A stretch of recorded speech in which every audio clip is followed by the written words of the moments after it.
and Paula asks, if that average age of a donor is 65, then why all the push for social media right now? I know how I would answer that, but how are you going to answer that?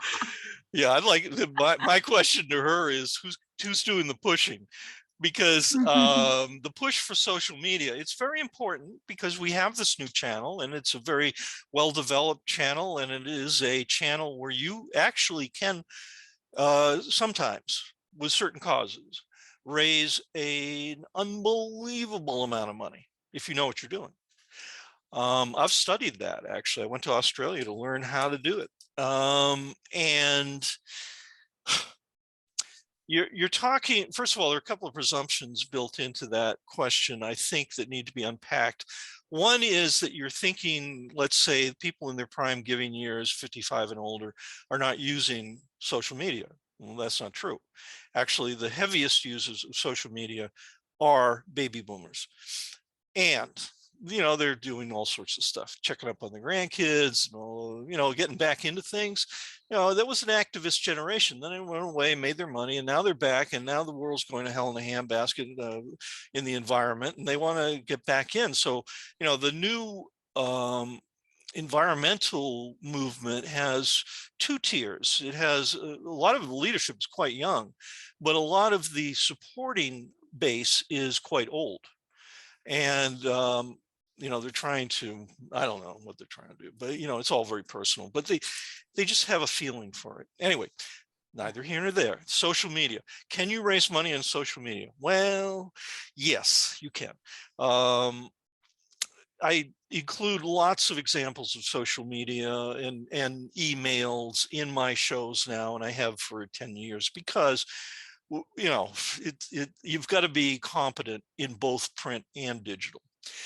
And what I see in social media is that if you have a print newsletter that is properly done, and then you have a companion e-newsletter that is emailed out, or you have a social media feed that is on Facebook or something that is also a companion, of those three, the print newsletter will make by far the most money, and you'll get a little dribble in maybe from the others.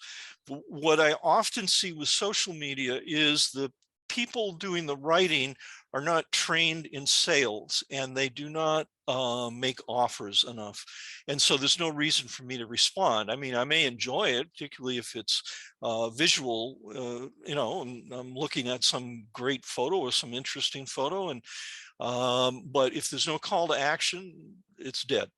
So, and the only reason you'd have a call to action is because you've got sales training. That's where you learn that sort of stuff. That's what an offer is a call to action. Thank you for that, right? Social media isn't a strategy, it's a channel, Yeah, right? it's just a channel. It's another way to reach out. Now you can use it. I mean, the best example I know of in raising money through social media was done by a group called Soy Dog. That used to be, once upon a time, was a very small animal welfare charity based in Bangkok, Thailand. They had no money, but they went to a good agency called Pareto in Australia, and Pareto helped them figure out the formula for their social media, feed. And by the time they were done, and it took a couple of years, and I listened to several presentations on this. That's why I was in Australia, was to learn about it. By the time they were done, they were making $350,000 a month on Facebook alone.